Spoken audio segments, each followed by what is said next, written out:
Este comercial es para valientes, para quienes saben planificar su vida y dirigen sus sueños.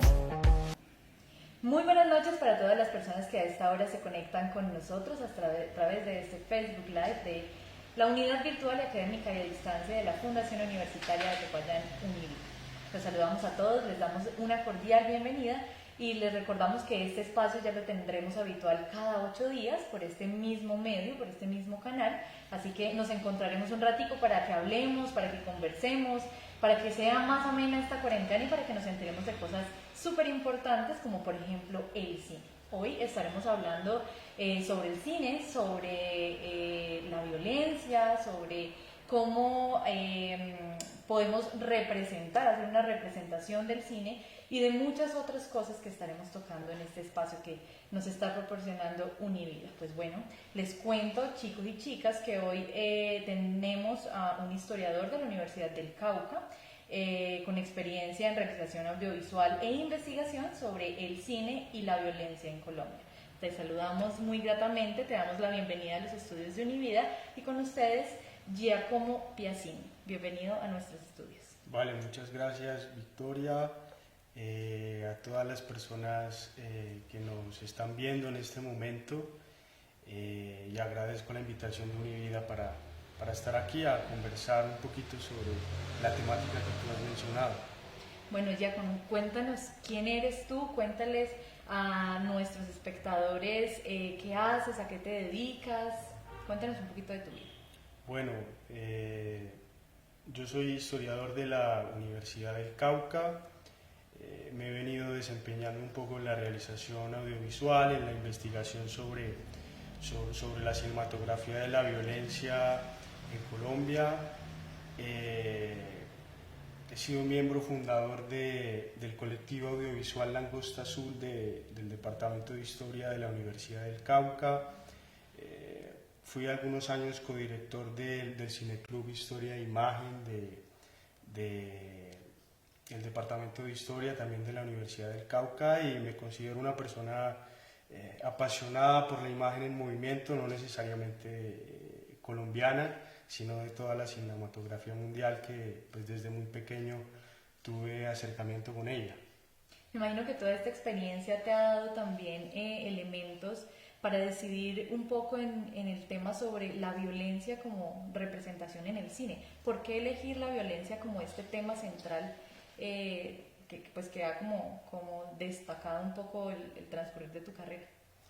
Bueno, realmente pues este tema de la violencia y en particular la que trataremos de abordar un poquito en este encuentro sobre la violencia específicamente de los años 40 y 50, que sería la antesala a lo que posteriormente sería la violencia de las insurgencias armadas con la aparición de las guerrillas como las FARC o el ELN, en todo ese contexto de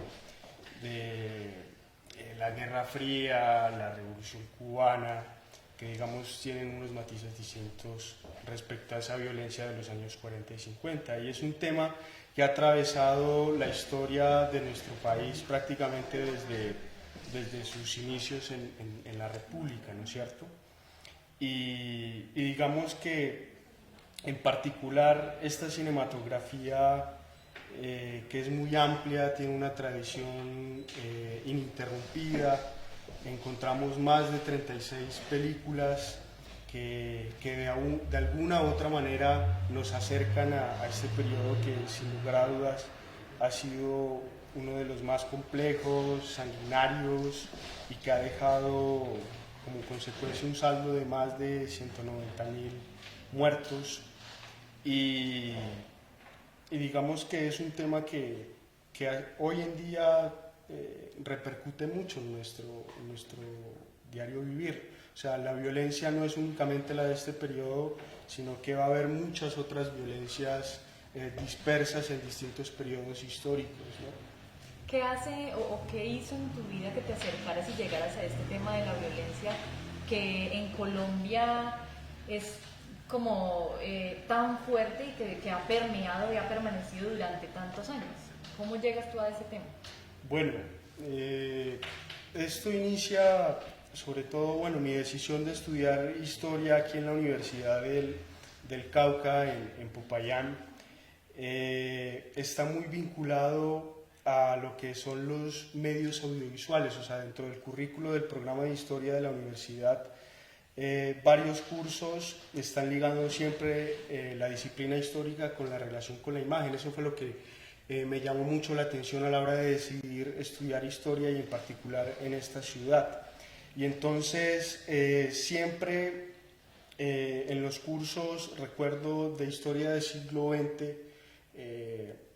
que estábamos precisamente abordando la temática de la violencia, siempre fue muy importante haberme acercado a esta cinematografía que nos daba ciertos elementos interesantes para entender las consecuencias y los distintos significados que acarrea este periodo histórico en particular. Entonces, siempre me decidí por ese camino de ligar la historia con la imagen en movimiento, y un programa como el de la Universidad del Cauca me abrió las puertas a seguir esa línea. Eso, ¿sí? me da pie para que hablemos un poquito sobre la realidad social a través del cine, ¿sí?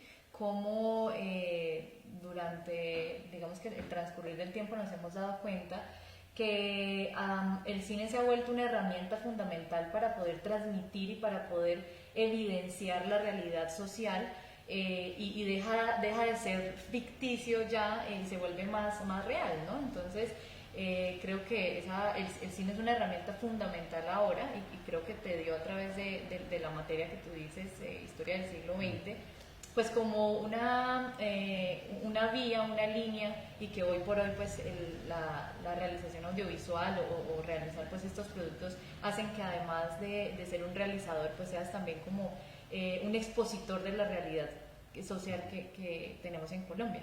Sí, o sea, pensaría que la relación entre historia y cine ha estado vinculada desde los inicios, desde el nacimiento del cine en las postrimerías del siglo XIX. Ya se hicieron los registros de la vida cotidiana, posteriormente en el siglo XX los registros de lo que fueron las guerras, otros conflictos sociopolíticos.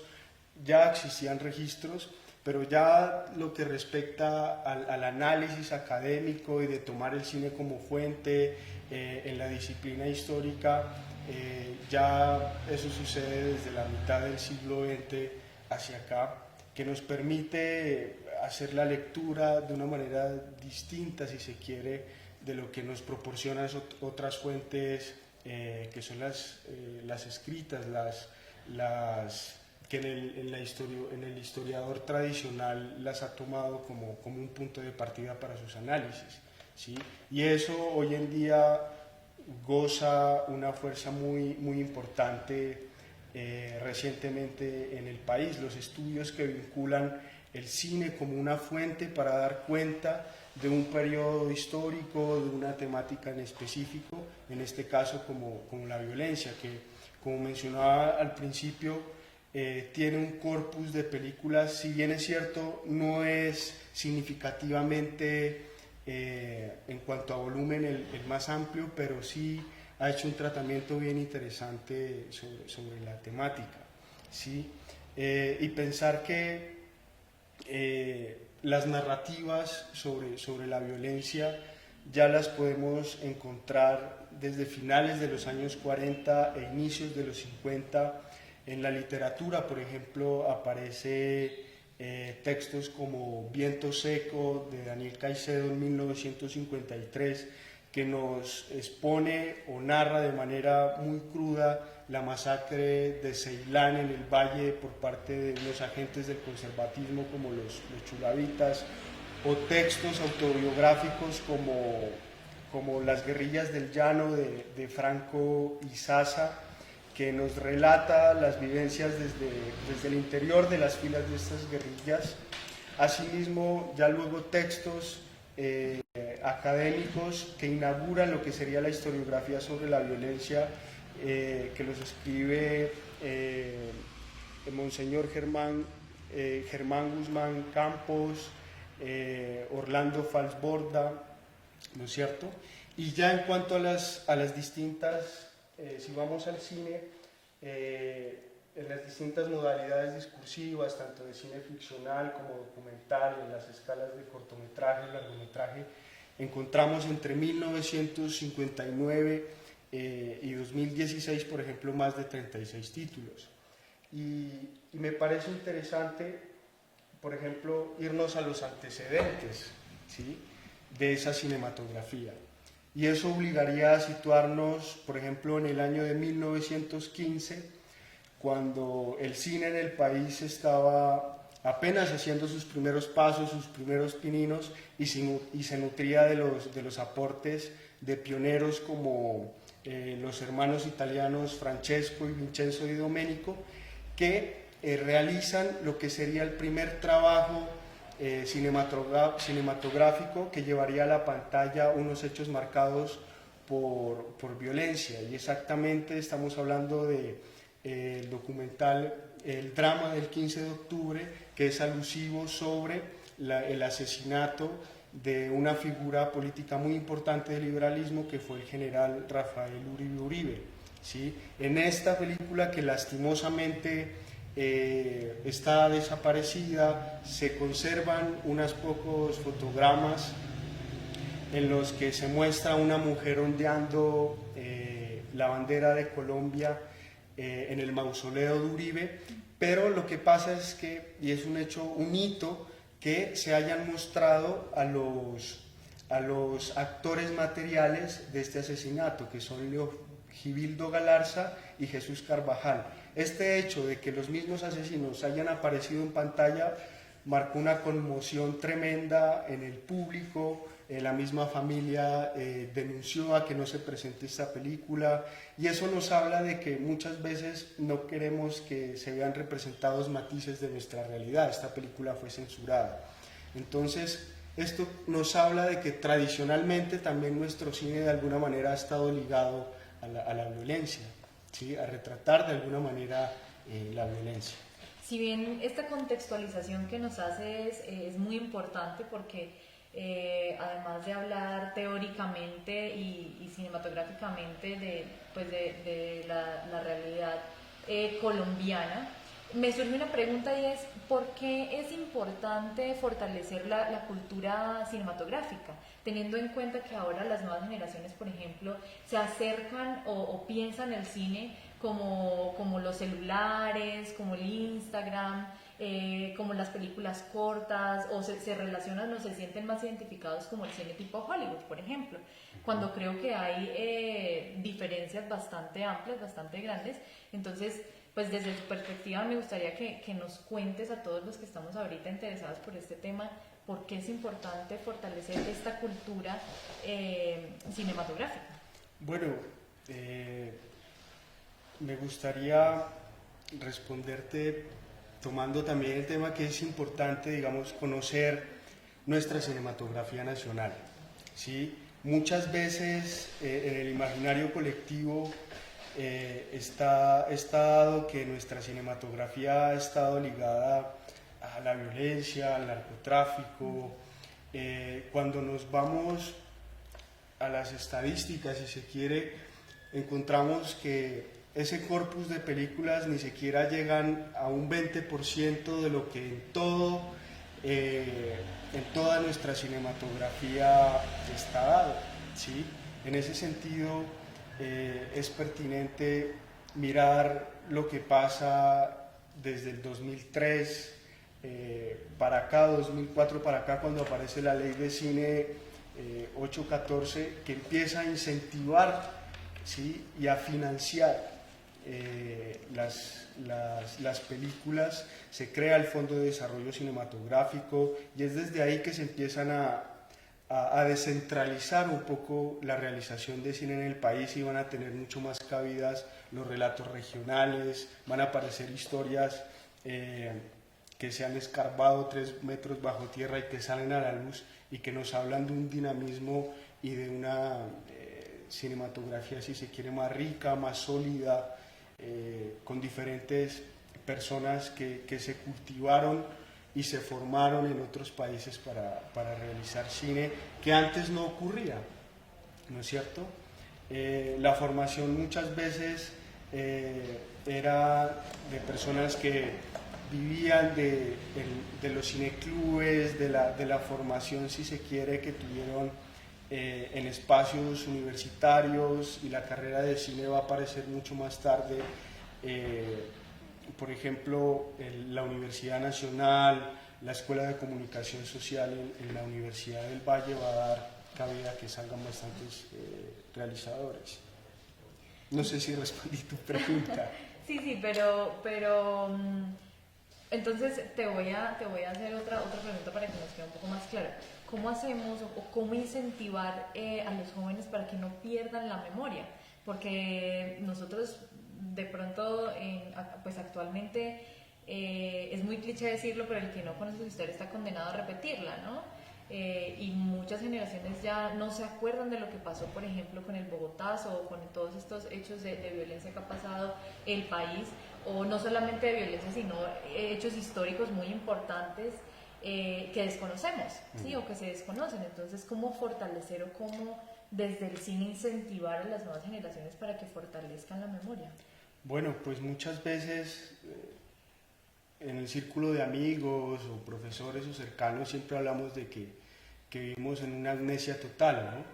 O sea, los libros, las fuentes están ahí para mirar y revisar nuestra historia y tener una mirada, si se quiere, crítica frente a nuestro pasado. Ahí hay la importancia de la disciplina histórica, y cómo, por ejemplo, el hecho de que no exista una cátedra de historia en los colegios, que haya desaparecido y que hace muy poco se haya debatido nuevamente para que en las aulas se discuta o se plantea la historia, y no la historia como la de los héroes, no la historia, o sea, esa historia, esos metarrelatos de las naciones y de los sujetos heroicos o protagonistas de nuestra historia, sino para encontrar efectivamente esos fenómenos que nos permiten entender el presente y el porqué, las secuelas de distintas herencias, ¿no? Y la violencia es una de ellas.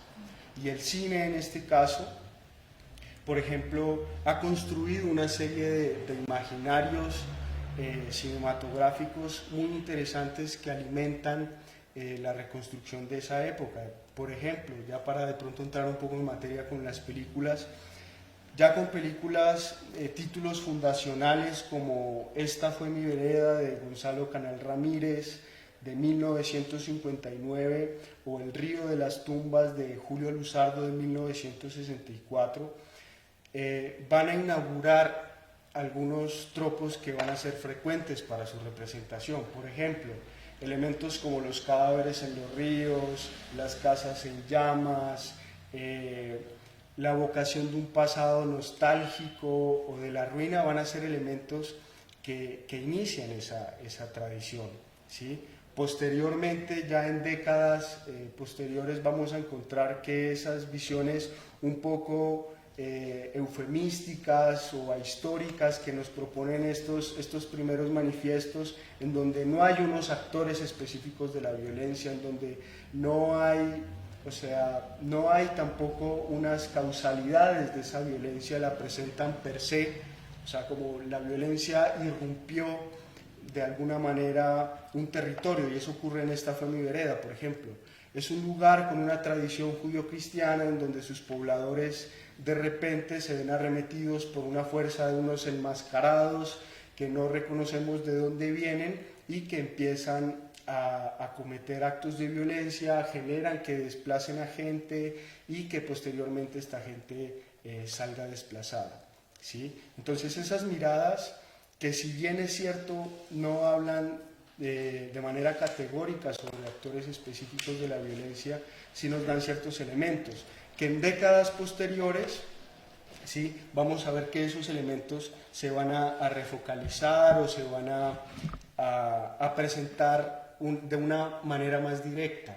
Y en ese sentido, por ejemplo, traer a colación una película como Canaguaro, del director chileno Nat Kuzmanich, que ya nos presenta de una manera mucho más directa y concluyente estos fenómenos. Ahí sí vamos a ver actores específicos de la violencia, como guerrilleros, como policías chulavitas, que cometen actos de violencia, ¿no es cierto?, pero que también nos van a introducir a elementos que también van a perdurar en esa cinematografía, como es la versificación de la violencia, que eso aparece en una serie de cantos de la vida guerrillera, ciertas cuestiones de los sentires de la violencia en los llanos orientales, y que posteriormente van a aparecer en otra serie de trabajos, como por ejemplo se me ocurre El Potro Chusmero de Luis Alfredo Sánchez, o Pedro Flores, músico llanero y es guerrillero, que tienen esa continuidad, es decir, de traer cantos conmemorativos de esas gestas de las guerrillas de los llanos y que se ven manifiestas en estos trabajos fílmicos, y que nos hablan también de unas variaciones o de unas continuidades en la representación de esta época, ¿no? Bueno, para todas las personas que acaban de llegar y que se están sumando a este Facebook Live de Univida, pues les recordamos que estamos con nuestro invitado especial en la noche de hoy, Giacomo Piazzini. Hoy estamos tocando un tema muy importante, la representación en el cine, y les cuento que pues Giacomo es un realizador, cineasta, realizador audiovisual también, y pues realizó en el año 2019 el cortometraje documental El cine en la violencia. Antes de seguir entonces con esta amena charla, pues entonces los invito a todos para que veamos un apartado de este cortometraje documental, El cine en la violencia, y ya volvemos. La violencia es un término que en el habla cotidiano de los colombianos se fue convirtiendo en el nombre de una época extendida desde la mitad del decenio de los años 40 hasta la mitad de los 60, cuando se extinguieron las últimas organizaciones armadas vinculadas de alguna forma a los dos partidos políticos tradicionales, liberal y conservador. Esta época fue una de las más dolorosas, sanguinarias y complejas que ha vivido en su historia la población colombiana, dejando a su paso un saldo de más de 200.000 muertos. Hasta la fecha, son más de 35 las películas que se han acercado al tema para representarlo. ¿Qué tipo de narrativas y representaciones se han hecho sobre la violencia? ¿Cuáles son las reflexiones críticas que este cine despierta?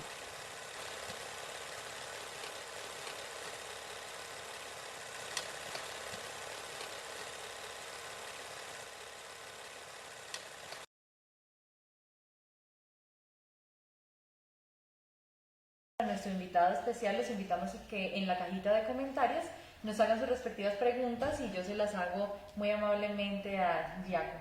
Bueno, una vez expuesto un apartado del documental que nos traes esta noche a presentarnos, que de hecho tuve la oportunidad de verlo todo y me pareció muy interesante, creo que hay bastantes elementos importantes y podemos empezar explicándoles o invitando a nuestro público para que lo vean completo. ¿Dónde lo pueden encontrar o cómo se contactan contigo por si lo quieren ver? Bueno, el trabajo que se titula El cine de la violencia hizo parte acompañó mi trabajo monográfico, ¿sí? Mi tesis para graduarme como historiador. Lo pueden encontrar en YouTube, no sé si luego compartimos el enlace, ¿sí? Donde lo pueden encontrar, y precisamente hizo parte de mi trabajo de grado, que se dedicó a trabajar la violencia de los años 50 por medio de 5 estudios de caso, ¿sí? En particular con cortometrajes, porque si bien es cierto, este tema de la relación cine y violencia hay una literatura amplia al respecto, muchas veces los análisis han estado sujetos a trabajar lo que es el largometraje de ficción, dejando muchas veces de lado o no abarcando de manera suficiente lo que el cortometraje y el documental ha planteado, ¿sí? En ese sentido, una de mis motivaciones para realizar tanto el escrito como la película, el cortometraje, precisamente era para acercarme un poco más a esas miradas que también han sido de alguna forma algunos títulos analizados, pero no realmente con cierta rigurosidad. Y este trabajo para mí fue muy importante el haber participado en Bogotá de la quinta cátedra Cinemateca realizada en el año 2017, que fue enfatizada en las narrativas del conflicto armado. Recordemos que en ese momento estábamos en el tema del, ya había pasado, si no me equivoco, lo del plebiscito, todo el tema de los acuerdos de paz. Entonces surgió esa iniciativa por la Cinemateca Distrital de hacer un evento sobre la crítica, análisis y reflexión sobre nuestro cine nacional, sobre las narrativas del conflicto armado. Y uno de sus puntos en cuestión fue la mirada a esa cinematografía.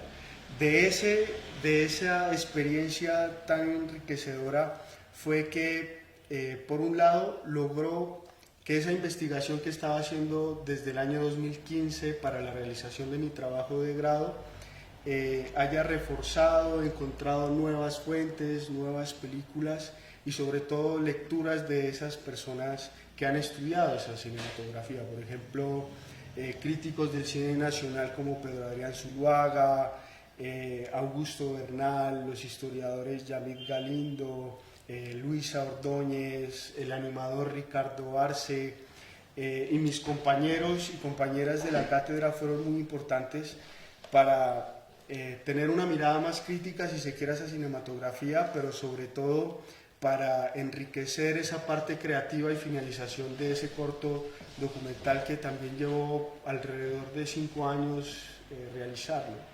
Si bien este producto cinematográfico que nos presentas tiene mucho proceso de investigación, se nota en su contenido, me gustaría preguntarte cuál fue la metodología de investigación que utilizaste para la realización del documental. Bueno, eso fue a la par del trabajo escrito, si se quiere, ¿no? La idea de acercarme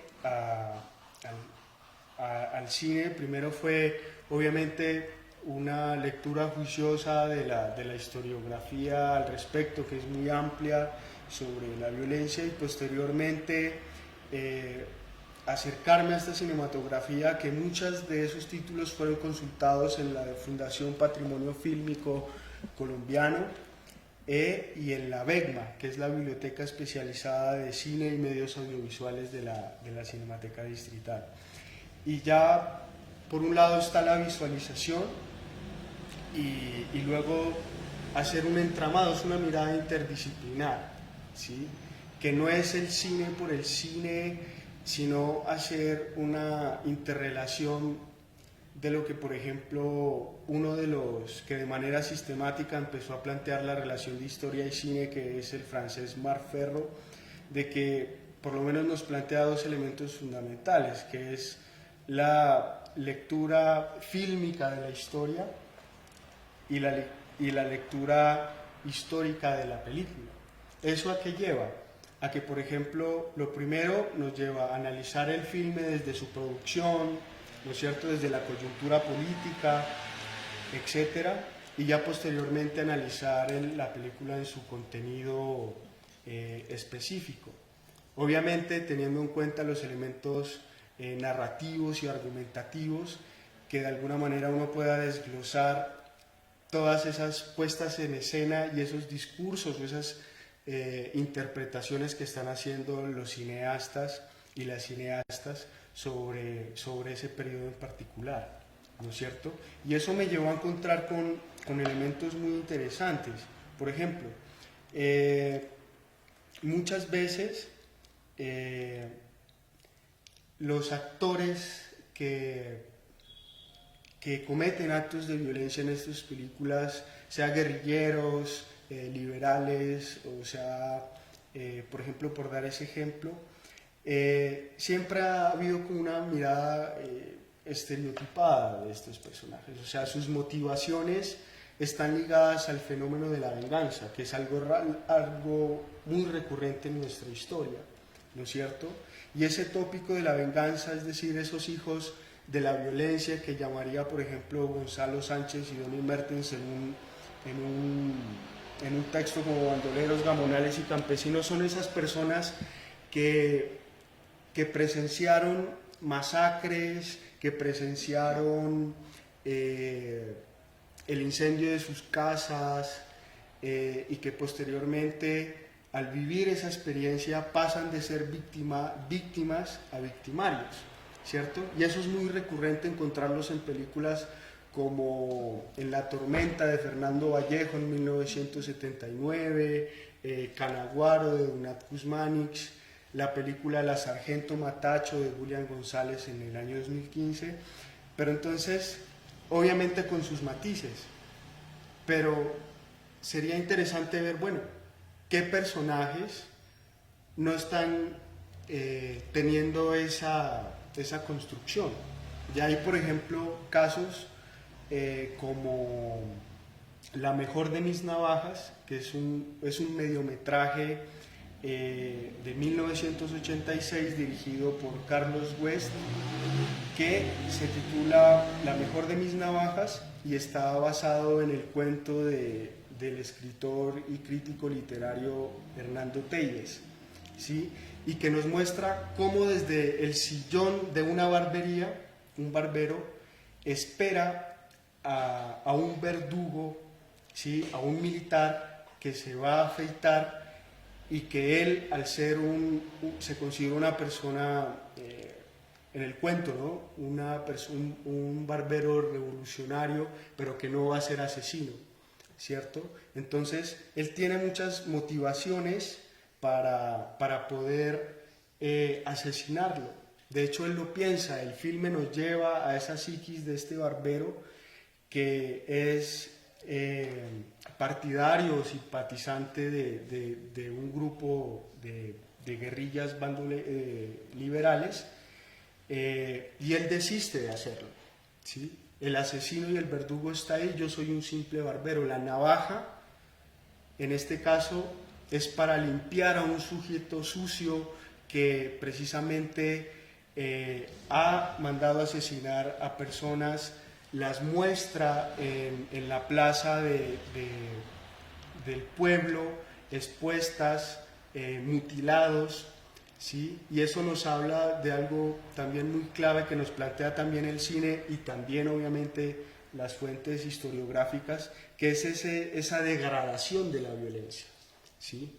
Como ese tema de la simbología que se le da a los cuerpos, ¿no es cierto? De que, como dice María Victoria Uribe en su texto Matar, Rematar y Contramatar, qué título tan tenaz, y es que había una degradación simbólica previa, no era solo la eliminación física del otro, sino que había una degradación simbólica previa, que eso que era distinto a lo que tú no piensas y lo que yo no pienso, ajenas a las doctrinas católicas, ¿sí? Eso que es ateo, ese que es comunista, ese que es distinto a mí, debía eliminarse. Y creo que las películas, como la que te acabo de mencionar, de La mejor de mis navajas, ¿sí? Posteriormente películas espléndidas como La cerca de Rubén Mendoza del año 2004, nos presentan esos elementos que nos ayudan a nutrir una mirada hasta sociológica de lo que ocurrió en ese periodo, ¿sí? Porque, como diría el personaje de León María Lozano en Cóndores no entierran todos los días, una de las películas más emblemáticas y como lo han planteado algunos investigadores de ese cine, como Pedro Adrián Zuluaga, una de las películas canónicas del cine nacional, por tener una gran recepción y acogida dentro de la crítica, que estuvieron en varios festivales internacionales, en fin. Es una cuestión de principios, dice León María Lozano, ¿sí? Y es algo que ocurría, era una violencia cromática, ¿sí? Que el hecho de ser de color rojo o de color azul te llevaba al exterminio. Bueno, ya como te cuento que tenemos una participación, Alexander Díaz nos pregunta ¿cuáles son las rupturas que hay en la representación de la violencia y el cine? cuáles son las nuevas representaciones. Le agradezco a Alexander por participar de nuestro Facebook Live y pues te dejo para que le respondas a Alexander Díaz. Bueno, un saludo a Alex, bien por la pregunta. Él fue el director del trabajo de grado, un gran amigo, y yo creo que algo bien interesante que se ha visto estos últimos años, y es que ha existido el intimismo como un baluarte argumentativo y discursivo de estas películas sobre la violencia. ¿Y cómo entender el intimismo? ¿Sí? Son aquellos filmes que van a privilegiar una mirada individual sobre lo colectivo, en donde no se va a intentar narrar de manera ideológica o histórica grandes fenómenos o hechos que marcaron la violencia, sino cómo estos irrumpieron las distintas cotidianidades de la gente, ¿sí? Las rupturas están en que se pasa de una representación muy directa en los años finales de los años 70, años 80, a nuevamente a reevaluarla y trabajar lo que es la huella en los cuerpos, la huella en los territorios, de cómo estas violencias afectaron la vida de las personas que padecieron este periodo histórico, ¿sí? Las nuevas, si se quiere, miradas también están ligadas al uso del archivo, ¿sí? Y en ese sentido vale la pena traer a colación el trabajo de Ricardo Restrepo, Cesó la horrible noche, del año 2014, que él resignifica los archivos fílmicos de su abuelo Roberto Restrepo, quien fue un médico, oncólogo formado en Francia, y que nos entrega imágenes inéditas y a color sobre lo que fue el fenómeno del Bogotazo, ¿no es cierto? Y cómo a partir de la resignificación que le da a esos archivos fílmicos, que nos van a mostrar una Bogotá semidestruida, una Bogotá humeante y en ruinas. Hay un pasaje de ese cortometraje en el que, por ejemplo, vemos a muchas personas transitar y ver a la cámara del abuelo Roberto Restrepo frente a la cámara con incertidumbre, con sospecha, y por medio del montaje el director hace reencuadres en montajes, ralentis, y nos acercan a los rostros anónimos de estas personas que vivieron esos hechos históricos. Entonces ya no es Gaitán la figura central, son las personas que padecieron ese horror, y de alguna manera ese acercamiento nos lleva a, si se quiere, acercarnos un poco más al drama humano que hubo detrás de los hechos presentados ahí en pantalla. ¿Cómo podemos hablar un poco sobre las nuevas tecnologías o las TIC en el marco de la representación del cine? ¿Cómo se ven involucradas? ¿Se están usando bien? ¿No se están usando? Bueno, en estos momentos, sobre todo en este contexto de pandemia, un dispositivo como estos, el teléfono celular, ha sido una herramienta fundamental para contar historias. Ya no recuerdo los títulos, que inclusive en grandes festivales, películas se han grabado con iPhones.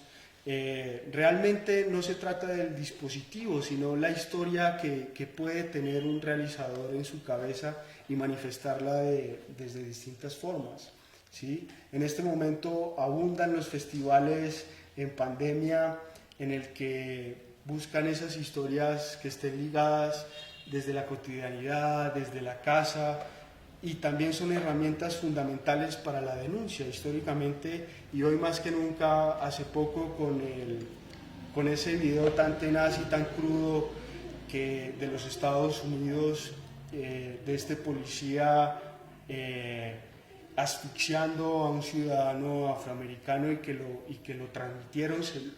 El registro fílmico permitió que se agudizara y se agilizara una ola de protestas que hasta ahora no cesan. Entonces, es un dispositivo supremamente importante no solo para contar historias íntimas o en las casas, sino que precisamente sirven como denuncia en las manifestaciones, todo ello.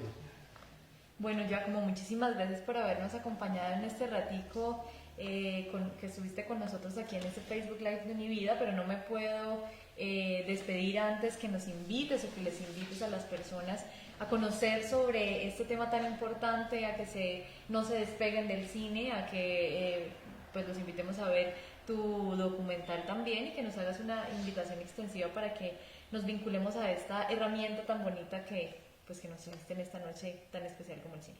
Bueno, en primer lugar, gracias a ti, a Univida, a los que nos están escuchando, que se han tomado estos minutos de su tiempo para vernos y platicar un poco, que es un tema muy amplio, o sea, realmente aquí es como un abrebocas. Nos podríamos quedar toda la noche hablando de eso. Sí, y además, si de pronto quedará en mí entregar como un listado sobre esas películas, quizás habrán querido muchos de los que nos están viendo querer saber un poco más de ese cine, de esas películas que de pronto no han escuchado. Hoy ha sido el momento para escucharlo. Bueno, y quienes se quieran poner en contacto contigo, ¿a dónde te pueden escribir? ¿Cómo se pueden contactar? Bueno, en redes sociales, en Facebook me pueden encontrar como Giacomo Piazzini Benavides, o me pueden contactar al correo de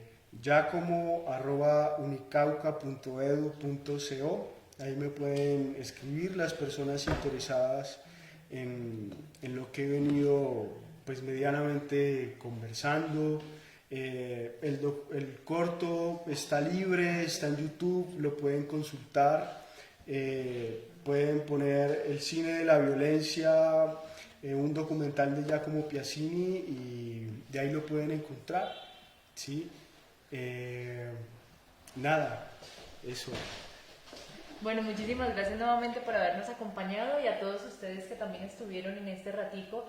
Los esperamos dentro de 8 días con un tema también muy importante. Esperamos que se conecten. Recuerden visitar nuestra página web www.unividafub.edu.co, www.unividafub.edu.co, y tenemos para ustedes muchos recursos de aprendizaje. Tenemos para ustedes también carreras universitarias que ustedes pueden conocer a través de nuestra página web, y pues de ahí empezarnos a conocer un poco más. Muchísimas gracias por habernos acompañado y nos vemos en una próxima oportunidad. Bueno, y un saludo a mi familia que está en Pasto, hace mucho tiempo que no los veo. Chao.